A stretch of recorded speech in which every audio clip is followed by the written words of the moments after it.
Hello, my name is Gabby. Welcome back to my channel, and today we're going to be talking about my most anticipated books for the rest of 2025. I mean, I'm finding it hard to believe that we're already in the month of August. Time is just flying by so fast, and I'm here to let you know about the 20 books that I am most looking forward to that still haven't published yet that are set to come out this year. It's actually crazy because there's already so many things getting announced for 2026 that I am so excited about, but I'm like, let's not get ahead of ourselves. There are still so many things coming out before the end of this year that I cannot wait to read. We have 20 books to get through, but I'm going to be starting with the horror books first, or like the horror and the thriller books first. The first thing that's on my most anticipated, this is probably my #1 most anticipated book for the second half of this year, and that is Hazelthornne by C.G. Drews. This one is coming out October 28th, and this one is considered a horror, fantasy, gothic, young adult book. The reason why this one is my most anticipated book of the year, though, is because Don't Let the Forest In is my favorite book that I've read so far this year, especially because this one is described as a deeply unsettling and yet hauntingly beautiful tale of murder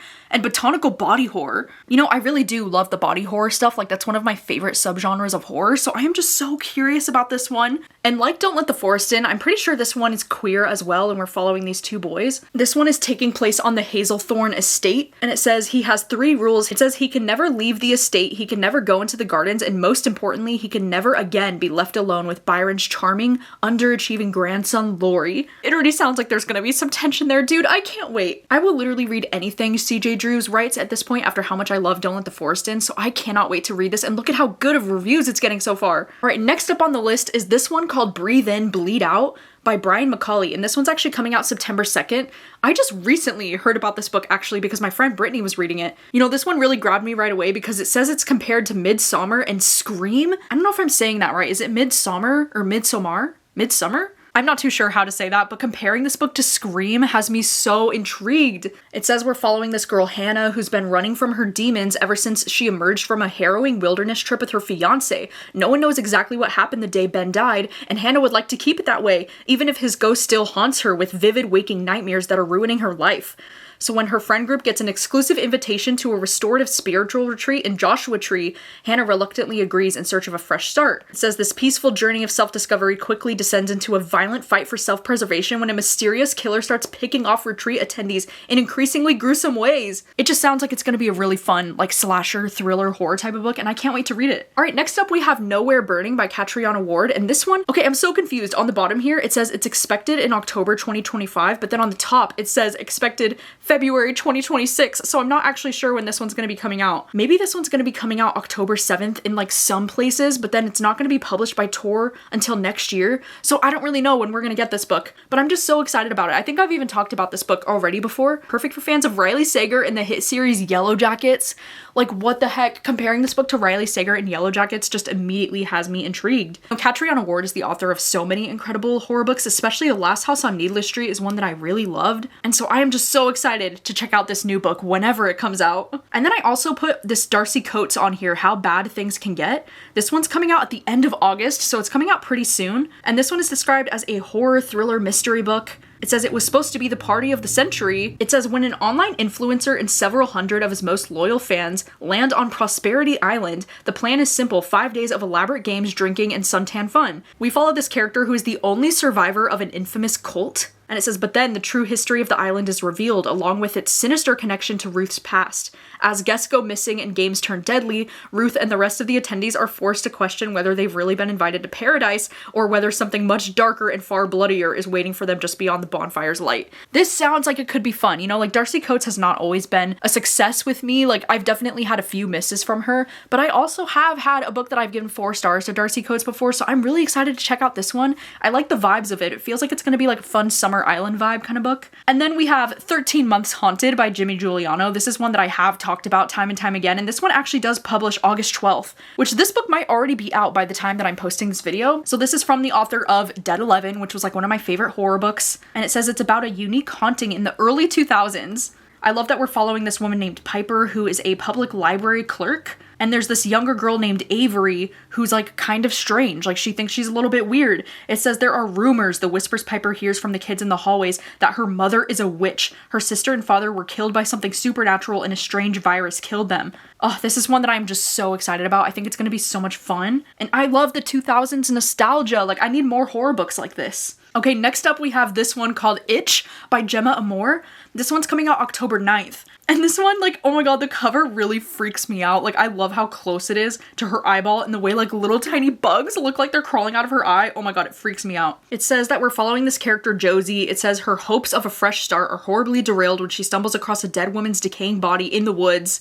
It says, as Josie struggles with infestations of all kinds, she scratches the surface of an age-old mystery. A masked predator stalks the forest around Elkwood, a place deeply gripped by ancient folklore and strange customs. So when the village dresses up for its annual festival, Josie gets closer and closer to unveiling a monster and begins to ask, are these dark, crawling insects leading her to uncover the truth, or is she the next victim? I don't think I've actually read anything by Gemma Amor other than her short story. Yeah, so the only one that I've read from this author is Dear Laura, which I really was not a fan of Dear Laura, so I am a little bit nervous to read this one. But like, the cover is stunning, the premise got me. I'm definitely going to be checking out this one, and I do think it would be the perfect thing to read for Halloween this year. Okay, and then next up I have this one called Futility. This one's going to be publishing on October 14th, and this one says, for readers of My Sister the Serial Killer and How to Kill Your Family, it's a monstrous, gleeful, bitingly funny tale of murder, body swapping, and bloody vengeance. It says we follow this main character, Chia, who runs one of the best restaurants in Nigeria and is renowned among the male clientele for her captivating beauty. And then we follow Claire, who's this 50-year-old British woman living in Nigeria with her young Nigerian boyfriend and his beautiful cousin. It says both women seethe with rage and bitterness, and when a trickster spirit offers them revenge on those who have wronged them, they cannot resist. Like, what do you mean? Do you mean like these two are gonna like switch bodies and then get revenge on people? Oh my god, it just sounds like it's gonna be so fun. Like, I have to know. Another horror book that I'm really curious about is this one that's called You Weren't Meant to Be Human by Andrew Joseph White. This one's coming out September 9th. And this one is another one that says Alien meets Midsommar. There's so many things lately that are coming out that are comparing itself to Midsommar. Like, I don't know what's going on. But Alien meets Midsommar in this chilling debut adult novel about identity, survival, and transformation amidst an alien invasion. And like, look at those high ratings so far. Like, this one isn't even out yet and it has a 4.56 out of 5 with 200 ratings. I do see at the bottom here that this one says echoing the works of Stephen Graham Jones and Eric LaRocca, and that just has me even more curious. It says festering masses of worms and flies have taken root in dark corners across Appalachia. In exchange for unwavering loyalty and fresh corpses, these hives offer a few struggling humans salvation, a fresh start. And Crane is grateful. Among his hive's followers, Crane has found a chance to transition, to never speak again, to live a life that won't destroy him. He even met Levi, a handsome ex-Marine and brutal killer who treats him like a man, mostly. But when Levi gets Crane pregnant and the hive demands the child's birth no matter the cost, Crane's desperation to make it stop will drive the community that saved him into a devastating spiral that can only end in blood. Whoa, what? Oh my god, I've heard that the body horror in this one is pretty extreme from early reviews. I've heard that it's incredibly disturbing, but that only makes me want to read it more. And then we have The Midnight Knock by John Fram, which this is also one that I've talked about a few times now. This one's coming out October 21st. This is one that I just could not be more excited about. It says for fans of Stuart Turton and Blake Crouch. It says a mind-bending locked room thriller about 8 strangers trapped in a remote Texas motel as they race against time to save their lives. I love that, like John Fram's other stuff, this one is also taking place in Texas. So it says they're all connected to the motel's 8th guest, an enigmatic woman named Sarah Powers, but within hours, Sarah is dead. The strange twins who run the motel inform the surviving guests that her murder demands justice. The guests are given an ultimatum: bring proof of who killed Sarah Powers by midnight, or die when the protective lights around the motel go out, because something very old and very dangerous lurks in this corner of the desert and it's hungry. Oh my god, that just sounds fun. That sounds fun. I can't wait. I really do love John Fram's writing so much, so I can't wait to read this one. Another horror book is Spread Me by Sarah Gailey. This one's coming out September 23rd,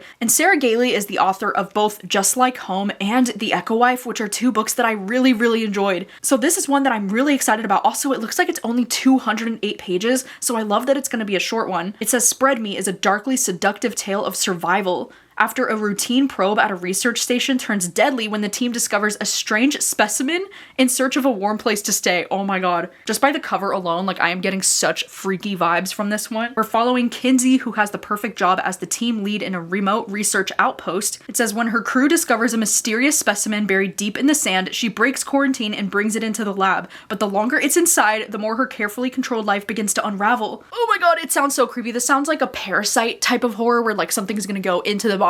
I'm scared. I also have We Love You Bunny by Mona Awad. This is the sequel to Bunny, and this one's going to be coming out September 23rd. I actually don't know too much about this one premise-wise because it's a sequel. I don't want to know too many things, but I love that we're following the same character, Samantha, from the book Bunny. It says when We Love You Bunny opens, she has just published her first novel to critical acclaim. Also, I noticed at the bottom here that it says Frankenstein by way of Heather's We Love You Bunny is both a prequel and a sequel. Like, what does that even mean? I don't know, but because of how much I enjoyed Bunny, like, I am dying to read this one. I can't wait. And then the last horror thing that I have on this list is this one called My Name Isn't Paul by Drew Huff. This one is coming out November 18th, and this one is a horror novella. Dude, I don't even know what this book is, but this cover has my full attention. I love this cover. There's something about it. It just really draws me to it. I also did get approved for this one as an ARC on NetGalley, so I do have this one on my Kindle, and I can't wait to read it. It says he's a traveling salesman named Paul, except he isn't. He's a mirror person. Like, a mirror person? So we're talking about, like, doppelgangers or what? It says he found the human Paul's mangled corpse 7 years ago and decided to mimic it. It's what mirror people do. But breeding season for mirror people comes around every 7 years, inducing a sociopathic state, and Paul's time is up. Oh my god, this just sounds like it's gonna be so freaky. I'm so here for this. I'm so excited. Okay, and then moving on to the other books that are on my most anticipated list.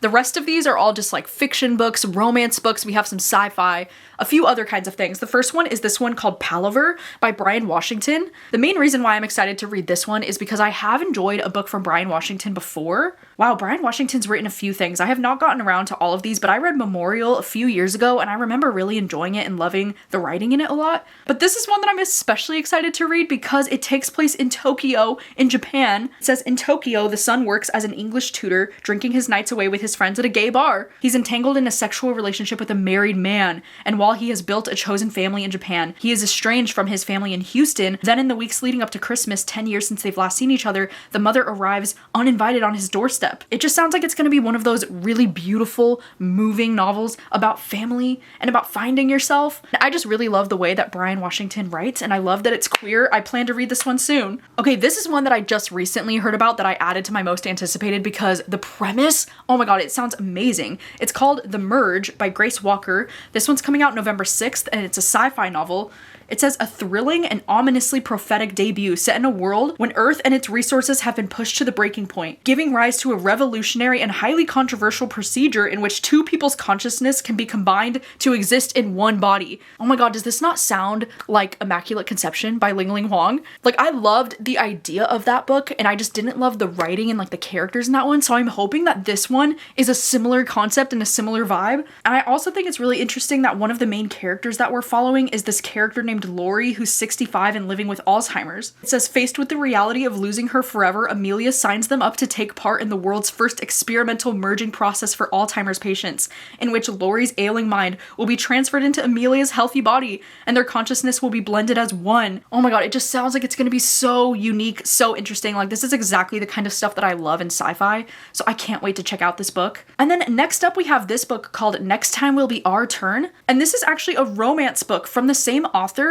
as all of these books here. So it's from the same author as Dial A for Aunties and Vera Wong. I think all of the books this author has published so far have been more like mystery and like cozy mystery type of books. So I'm really excited to see that they're publishing a queer romance book. It says a grandmother tells her granddaughter about her twisty, often surprising journey to who she is. It says when her 73-year-old glamorous and formidable grandmother walks in with a stunning woman on her arm and kisses her in front of everyone, it shakes Izzy to her core. She'd always considered herself the black sheep of the family for harboring similar feelings. It just sounds like it's gonna be so sweet. Like, the grandma is a queer woman and she's a queer woman and they thought they were alone, but they're not. And then we have this one that looks really fun. It's called The Devil She Knows by Alexandria Bellafleur. This one's gonna be coming out October 21st. I have really loved a few books from Alexandria Bellafleur, so I'm just so excited to see that she's writing something like this that's a bit more of like a paranormal romance. It says a down-on-her-luck woman makes a deal with a crafty demon to win back her ex-girlfriend after a proposal gone awry, only to discover the girl of her dreams might be the devil she knows. I love the sound of that. I think it's gonna be so cute. Also, I think this cover is like insanely adorable. I love the pink and the red.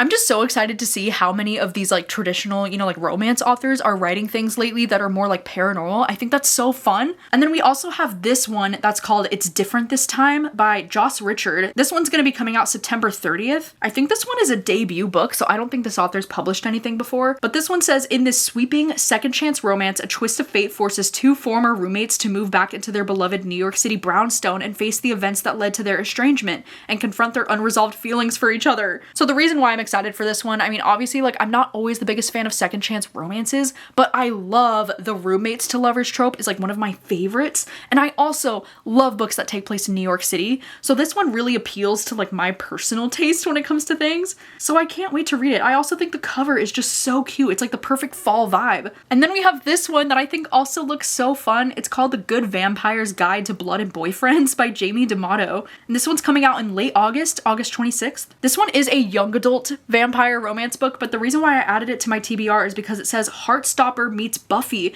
in this queer paranormal rom-com where a college sophomore must survive becoming a vampire and the cute boy who discovers his secret. So it's like cute teenage boy queer vampires. Like, I just really want to read it. I recently got the audiobook arc for this one from the publisher, so I'm definitely going to be reading this one soon. I just think it looks so cute. And anytime something compares itself to Heartstopper, I just immediately want to drop everything and read it. Okay, and then we have this one called Isn't It Obvious? This one's coming out October 21st. And this one sounds so cute. It says, after a meat disaster, a podcaster and her producer fall in love over email without realizing they know and hate each other in real life. I mentioned this time and time again, but that's like one of my favorite tropes in romance, is like when they're communicating via like text message or email or like something online and they don't know that they're messaging each other, but they actually like hate each other in real life. That's one of my favorite tropes. I just think it's so fun. And then the last thing that I have for this video is this book called My Roommate from Hell. And this one is also a young adult, like fantasy romance kind of a book. But the reason why I'm excited for this one is because, I don't know if you recall, this is actually the same author as The Love Interest, which this book came out so many years ago now. I think it came out in like 2018 maybe. And I loved this book. Like, I ate it up. I thought it was so juicy, so fun, so silly, stupid. But like, I've been keeping an eye on this author's stuff ever since, and like none of these have really intrigued me since reading The Love Interest, but this one sounds like it could be so fun because it says it's a swoon-worthy YA rom-com about an ambitious college student whose plans get derailed when he discovers his roommate is the Prince of Hell. I think that sounds so fun. I love the roommates, you know, to lovers trope, as I just mentioned. And I also love this cover. I just think it's so cute. Like, what do you mean his roommate is the Prince of Hell? All right, so those are all of my most anticipated books for the rest of 2025. I hope I didn't leave any out because I know there's so many exciting books still publishing in the next half of this year that I am so looking forward to. So I would love to know, are you also looking forward to any of these books that I mentioned? Or please do let me know, what are your most anticipated books for the rest of this year? Especially if there's any that I forgot about that I didn't mention, please let me know down below. Thank you so much for watching as always, and I will see you very soon with another video. Bye!